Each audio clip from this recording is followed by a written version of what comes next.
Hi, I'm Tracy Sofra and welcome to the Women of Wealth podcast.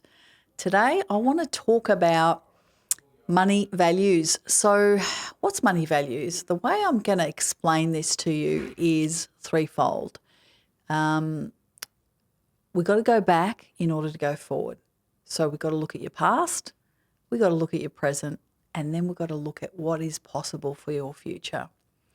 So let's jump right in and start talking about the past. And the past is, what's your money story? What is your financial blueprint? So financial blueprint is your predisposition to how you view the world through the lens of money. And that comes from your family. It comes from where you were raised, with what family you were raised, what they believed to be true around money. So did you hear things like, imagine you're back at home with mum and dad, and I'm talking about your past, so we're bringing up the past here, right? Cast your mind back when you're home with mum and dad and you're whatever age you want to be, whether you're 8, 9, 10, 12, whatever it may be. What did it feel like at home with mum and dad when it came to money? Was there an abundance of money or was it scarce? Was there positive vibes and there was never any arguments and everything just happened and everything felt abundant? Everything was taken care of. Or did you hear things like, what do you think I am, made of money? What do you think, money grows on trees? Oh, those rich bastards again. What did you hear at home when it came to money? Was it scarce? Were you led to believe that money was evil and people with money are evil? Were you led to believe that money only came to people who deserved it? Was there a lot of shame in money? What are the stories that you heard? What did it feel like? If you can immerse yourself back there, which again, you're going to need, as I always say in my podcast, some quiet meditative space. If you could immerse yourself back, and you know what, for me, gosh, it took a while because it's been a while, but I had to sit there for quite a while to go back and try and remember the stories, what happened with pocket money, when I wanted to buy something, how did I go about that? How did we live day to day? What were the things that were going on? This is your money story. This is your predisposition to how you view the world through the lens of money. And this is a skill not taught. We take this from our childhood and we take it into our adult life and it's business as usual and away we go until something stops us, if it does, depending on your life experience, depending on who you come into contact with, depending on your partner, whatever your life experience is from that point on after you leave home with mum and dad will determine the outcome. So was there a circuit breaker that all of a sudden changed your life like it did mine? I've shared my money story before. Let me quickly give you an overview of it again. In my family, we lived from paycheck to paycheck. We paid bills on time. We got loans for cars and houses and, things like that. Discretionary spending, credit cards. There was no savings. No one taught me to save. There was no such thing as investing. I never even heard the word investing. So I took that from my childhood into my early adult life. And when I started working, I lived from paycheck to paycheck. Surprise, surprise, right? As I say, money's a skill not taught. We don't teach these things. We just take what we learnt at home with mum and dad and away we go. And I had a wonderful credit card that I loved dearly. I had a mortgage on the house and I think I'd paid for my car by that stage. But I lived from paycheck to paycheck. There was no savings. There was no investing. There was, and the credit card. Well, the story with the credit card is, as you know, I blew it out. I had an out-of-body experience. I decided that someone had hacked me. I got to the bank and literally, verbally blurted it all out to the teller. And with each transaction that she called out when she was looking at my credit card, I realised it was me. It was me. I had done it. I was totally 100% responsible for the position that I was in. And so with my tail between my legs, I was out on the footpath in front of the bank wondering what the hell I was going to do. That was my circuit breaker. That for me was the line in the sand that said, I will never, ever put myself in this position again. But again, money's a skill not taught. So I had to start from ground zero. I had to start all over again. I converted that to a personal loan and paid that off. I cut up the credit card. I didn't go back to that bank, got another credit card, limited it down to $1,000 as a backup and started to save money. I stopped living from paycheck to paycheck and I educated myself on the rules of money and the principles of how to manage money, which I'll be sharing throughout this podcast. All of the simple strategies and the simple techniques of knowing what to do with the money that comes in your hands. So we all have a money story and we all have a financial blueprint. And it was what we were told and what we felt and what we saw and what we experienced. And we take that into our adult life and we make decisions based on that financial blueprint. But guess what? We're all grown up now, right? I'm not at home with mum and dad anymore. I wasn't back then. I get to choose and I get to change that because I am responsible for my life and I can't keep blaming my parents for my financial decisions based on what I learnt at home, okay? So because we use our past as filters to make decisions and it's our life experiences that and all of those experiences that hinder the way we manage our money, we need to understand that there are other overriding factors above and beyond your money story. There are also other factors like unconscious biases around money. And, I could get into so much detail about this, but there's cultural influences depending on where you come from. Religion plays a big part. Tradition plays a big part. Social norms and identity linked to money. All of this will impact your ability to be able to make informed financial decisions and progress forward in your financial life. But first and foremost, we have to unearth those past stories from our childhood. We need to uncover your money history. So some of the questions that I know will help you in unearthing this is significant childhood events around money. You need to identify these and recall and write them down.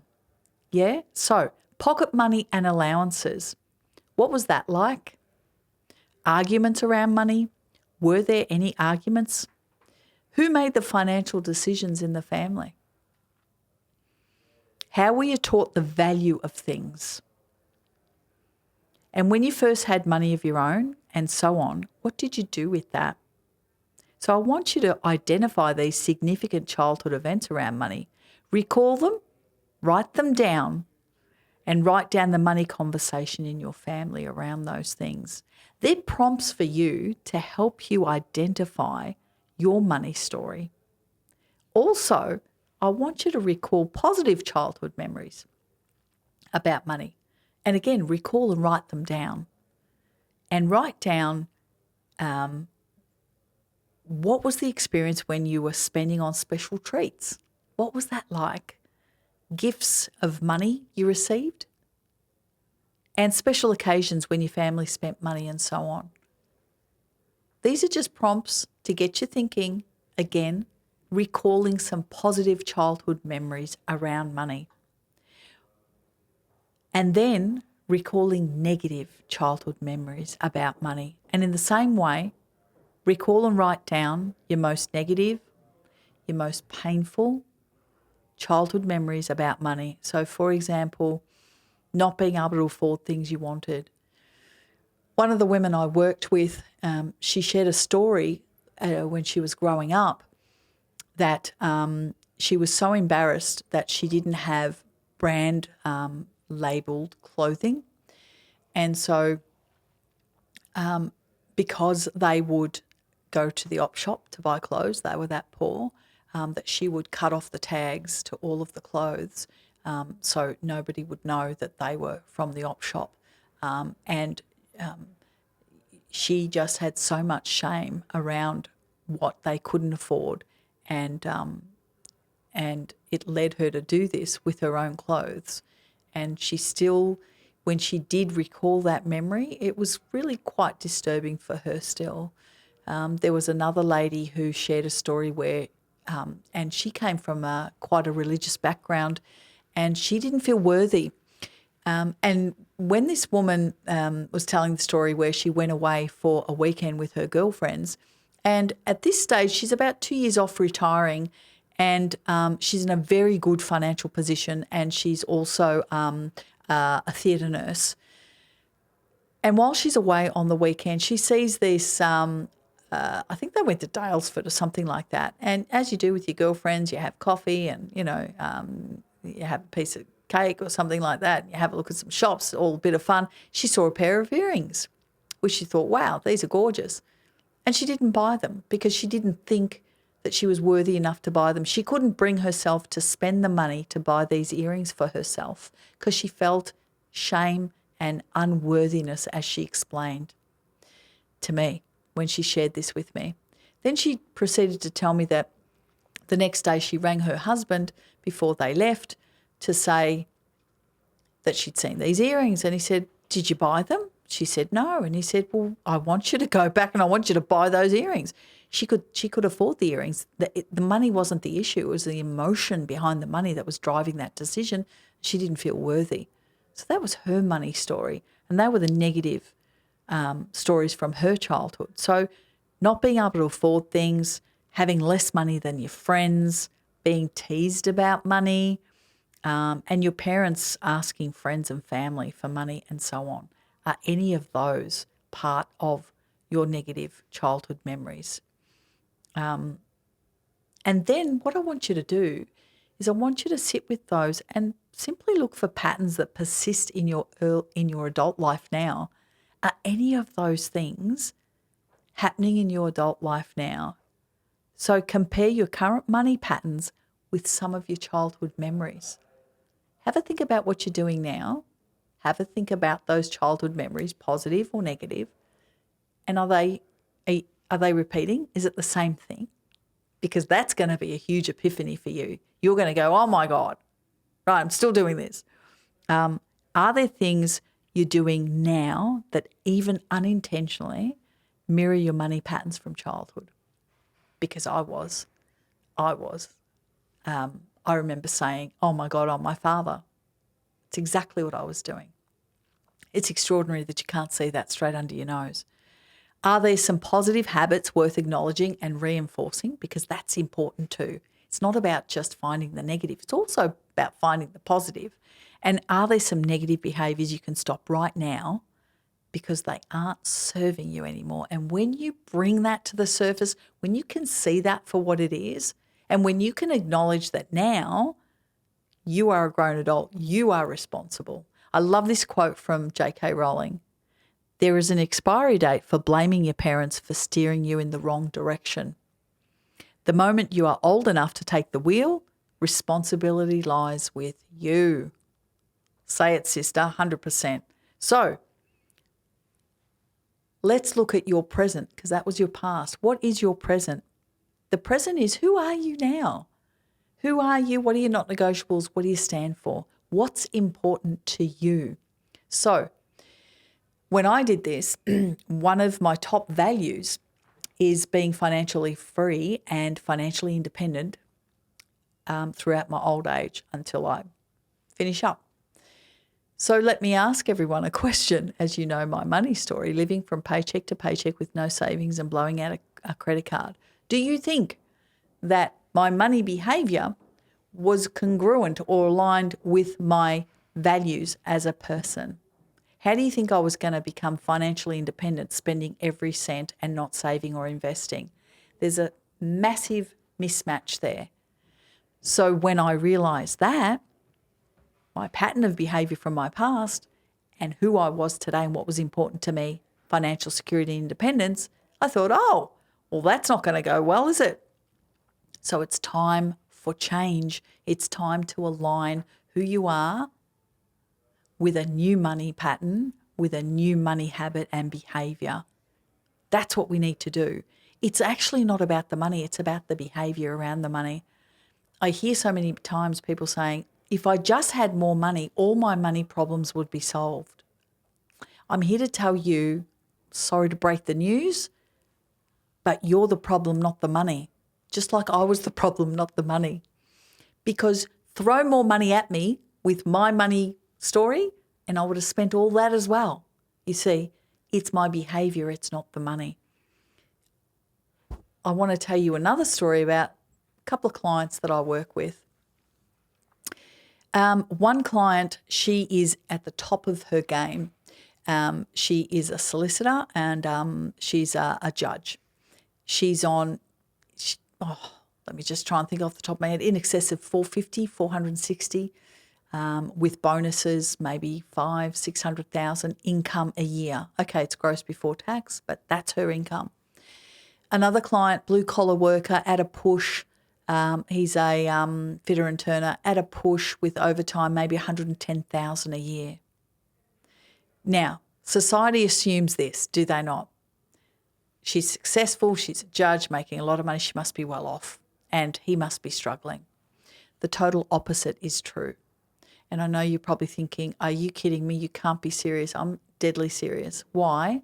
Because it's not what you make, it's what you keep and then what you do with that money that matters. So just because you make a lot of money doesn't mean you actually know how to manage that money or even keep it or even invest it, which remember I didn't.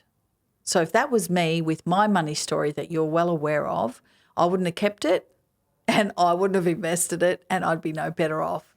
So I'm hoping this resonates with what I'm trying to explain here. The other client understands money and he knows how to keep it and he knows how to invest it.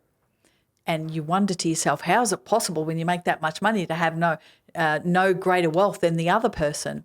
Quite simple. Again, it's your money story and it's your financial blueprint and how your behaviour is around money that determines whether you become wealthy or not, and wealthy to whatever level of wealth you want yourself. That's simply it, okay? Because too many people spend money they haven't earned. I know you all heard this, right? To buy things they don't need to impress people they don't like. I mean, really, what are we doing here? So who are you now and what are your values? Key questions to answer. If you want to progress and let go of that past, if your past is bad, which most of it is, but you might be one that's got it all over it. Keep going, no problem at all. But if you need change, you need to go back, unearth that, and step into your personal power now. Who are you? What are your values? Because your values and your beliefs are set in your childhood and you need to bring them back to light and understand who you are today. Bring these things into your early adult life. Your financial decisions are never about the money. It's always about the behaviour. So align your present self with a new money story and understand that you are responsible now for every financial decision you make. Okay? Then, only then can we look to the future and go, right, what is possible for me now? And I want to share something that I'm really, really passionate about. And you might think, how does this fit in? Well, it's called neuroplasticity, right? I don't know if you've heard it, but let me talk about it. It is believed that the brain development and growth of the human brain and of the neurological pathways occur mainly, well, it was believed, that the brain development and the growth of neural pathways occurred mainly in childhood and stopped during adulthood. Okay? We now know the brain has the ability to continuously reorganize neural pathways based on new experiences. Now, does that not blow your mind? What that means is that you are not stuck with what you thought you were stuck with. I get excited, I know. You're not stuck with that. We can shape and evolve our brains by feeding it new knowledge and taking action. You are in control. If I talked about responsibility before, well, I'm going to shout it from the rooftops now, because you are responsible for where you are today. Unearth the past, understand who you are today, understand that neurologically you can change anything. So do you have a growth mindset that you believe you can? Because if you don't, you won't be able to change your future, and your future can be changed when you align your money behavior with what's important to you today. So understand that by putting in good stuff, hanging with the right people will change those neurological pathways and will help you to open your mind and learn new skills and new ways of managing your money. You can do this. It is possible. You're not stuck with what you thought you were stuck with. So we have the ability to change. You have that ability to change your future. You don't have to stay in the past, and you can change it, and you have that power. And that is extraordinary. So I'm going to leave you with that thought. I don't know if that's blown your mind. I hope so. I love it. And it's something that inspires me every day. I never say to myself, I can't do that. Yes, I can. It's not I can't, it's how can I? Not I can't. How can I do that? So it's more of an exploration rather than a boundary that I've set for myself. I'm hoping this resonated with you. I love sharing, and I enjoy being able to share my experiences and my client experiences and my pearls of wisdom with you. If you like what you're hearing, please subscribe on your favourite platform to our podcast. And I thank you for your company. Thank you for joining me. And I look forward to sharing more with you in my following episodes.